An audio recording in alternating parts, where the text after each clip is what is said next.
Misteri Mania, berjumpa lagi dengan saya Karlin Zahri dalam tayangan infotainment Kismis, kisah-kisah misteri. Misteri Mania liburan adalah masa yang ditunggu oleh setiap orang dan banyak yang bisa dilakukan pada saat liburan. Salah satunya adalah untuk beristirahat ke puncak. Selain udaranya segar, tempatnya pun jauh dari kebisingan.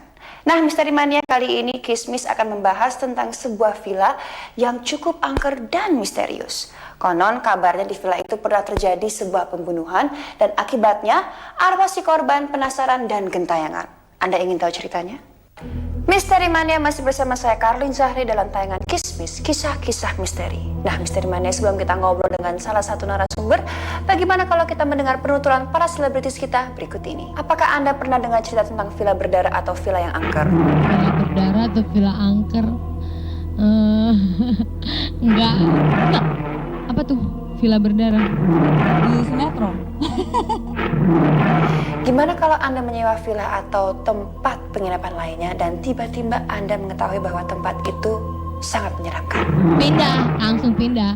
Gak mungkin gue bakal begitu tahu nih villa angker gue gak mau nginep situ. Pokoknya harus cari hotel yang lain gitu.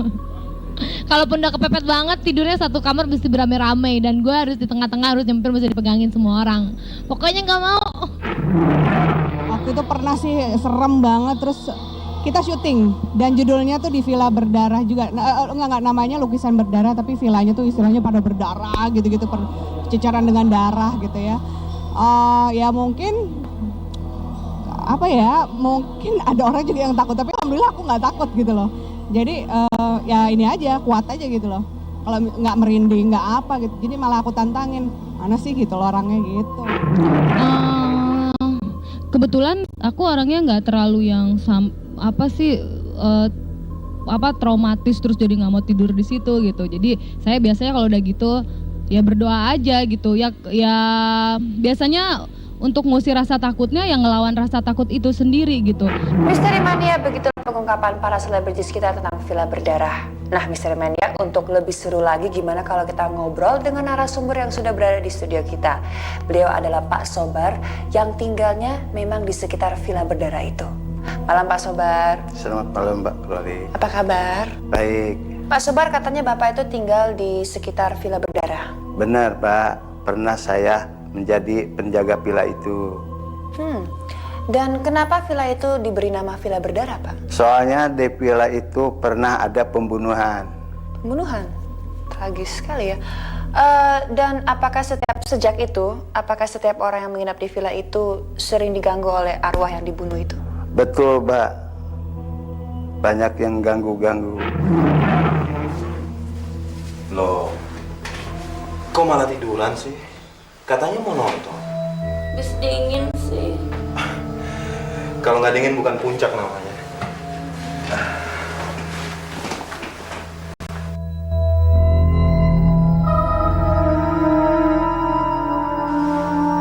Kok pintunya terbuka? Alah, paling-paling juga angin. Tapi tadi pintunya aku kunci kok. Mana mungkin, pintu yang sudah terkunci bisa terbuka sendiri. Bener kok, Hen. Kamu suka mengada-ngada.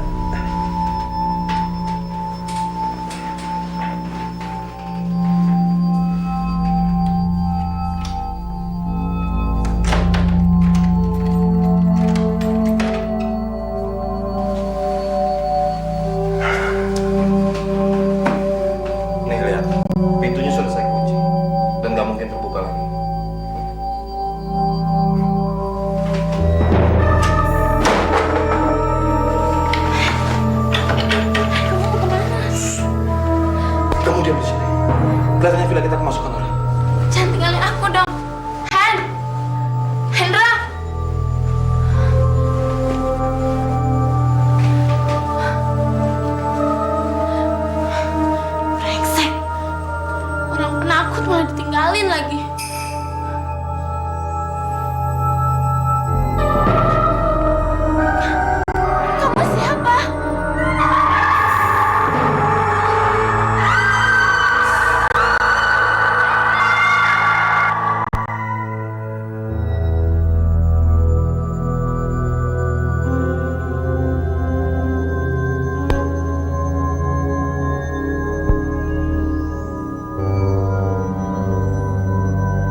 pemilik villa ini sebelumnya. Terus, kenapa kamu ada di sini? Apa kamu tidak tahu kalau di belakang villa ini ada kuburan? Enggak. Kuburan siapa? Dia adalah wanita malang yang mati dibunuh oleh istri seorang lelaki yang menjadikan dia sebagai istri simpanan. Karena dia tidak mempunyai keluarga, mayatnya dikubur di belakang villa ini. Terus, apa hubungan wanita itu dengan kamu? Wanita simpanan yang mati itu adalah aku.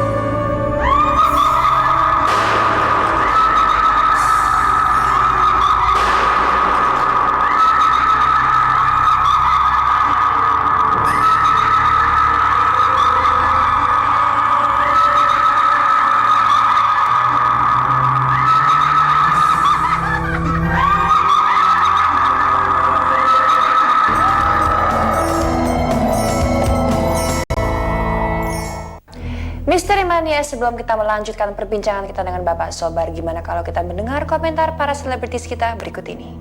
Apakah Anda punya pengalaman pribadi ketemu hantu atau makhluk halus lainnya? Pernah suatu saat aku lagi jalan sama pacarku, terus tiba-tiba dia bilang gini, aku 2 meter sebelum itu, dia nanti 2 meter lagi kamu akan nyium bau-bauan bunga wangi gitu, kamu berdoa aja dari sekarang, jangan nanya-nanya gitu kan. Terus udah gitu, ceritanya serem nih gue nih. Terus emang bener 2 meter kemudian kecium bau-bauan bunga gitu. Terus dan aku tuh udah panik banget, apaan nih, aku pegang gitu tangan pacarku terus kencang-kencangnya gitu karena aku penakut banget gitu. Terus aku, tadi ada apa sih tadi? Iya, tadi ada orang yang baru meninggal gitu. Jadi di situ takut. Kadang-kadang di rumah sendiri ya, kadang-kadang juga mungkin dengar orang kata. Waktu kecil sih pernah di villa gitu ya, maksudnya kita masih rame-rame masih kecil, terus tiba-tiba ya saudaraku kemasukan. Itu kadang-kadang juga, tapi udah lama, udah nggak pernah lagi sekarang. Nah, tetanggaku waktu itu pernah ada yang telepon terus udah gitu nanyain suaminya apa gitu ya. Terus tiba-tiba yang jawab orang lain, padahal di rumah itu nggak ada siapa-siapa gitu. Yang paling nakutin sih pernah aku waktu masih promosi album pertama dengan Warna, kita di Bandung waktu itu. Saya masang channel TV, channel yang film-film gitu kan. Nah, itu waktu itu saya inget channelnya nomor 9 gitu loh. Terus udah saya pasang, saya mau tidur, baru mau ke tempat tidurnya belum nyampe, tiba-tiba udah pindah gitu ke saluran channel nomor 4. Terus saya udah mulai kesel tuh, wah kok gini ya gitu kan. Tapi saya diam aja gitu, terus saya mikir gitu kan. Saya ambil remote-nya, saya pindahin lagi nomor 9 yang ada film itu. Terus pindah lagi nomor 4. Terus saya bilang, akhirnya saya kesel kan, saya bilang gini, siapapun itu kalau mau nonton yang ada acaranya dong, jangan yang semut-semut gitu, ngapain gitu kan. Aku bilang gitu sambil teriak, sambil kesel gitu kan. Terus aku pindahin lagi ke channel 9, dia pindah lagi ke channel 4 gitu. Terus aku kesel, aku teriak, ininya TV-nya tiba-tiba volumenya tuh yang naik sendiri, gitu kenceng banget gitu loh. Terus aku yang mulai takut, terus aku langsung keluar cari orang, siapa yang bisa nemenin. Misteri Mania tidak terasa 30 menit sudah hampir berlalu. Untuk itu saya, Karling Zahri, beserta seluruh kru Kismis mohon undur diri. Kita akan jumpa lagi minggu depan pada hari yang sama, jam yang sama, dan tentu stasiun TV yang sama, dengan kisah-kisah yang lebih menyeramkan lagi yang bisa membuat bulu kuduk Misteri Mania merinding. Tapi sebelum kita berpisah, gimana kalau kita melanjutkan perbincangan kita dengan Bapak Sobar? Nah, Pak Sobar, apakah ada cerita lain tentang villa berdarah yang lebih menyeramkan lagi, Pak? Ada, Mbak, ceritanya begini.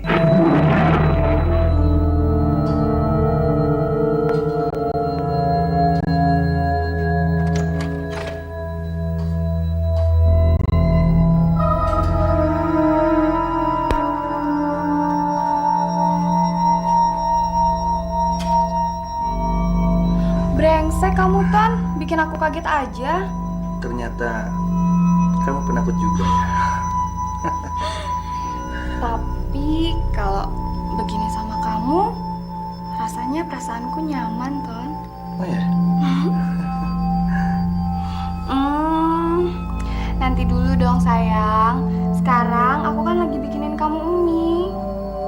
Yaudah, aku tunggu kamu di kamar. Oke? Oke.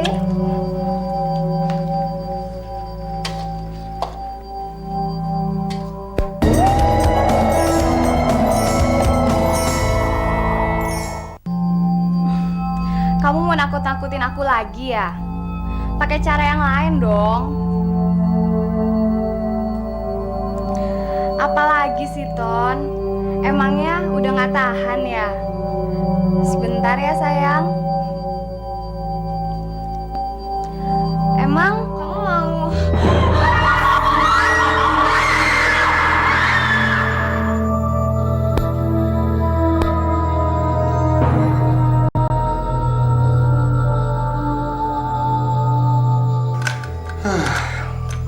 Masa masaknya aja lama banget sih.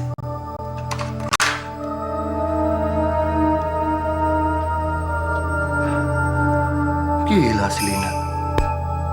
Malam-malam begini mandi. Kok dia nggak bilangin bahwa dia sudah selesai masak?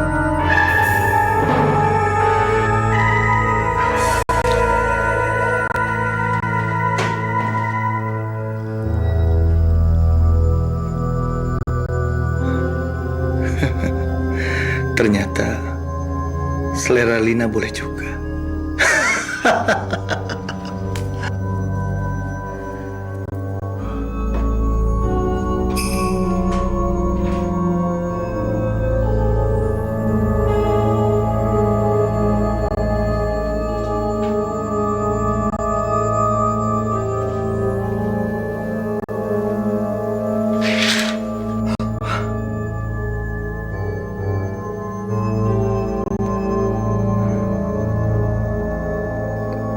Kamu siapa?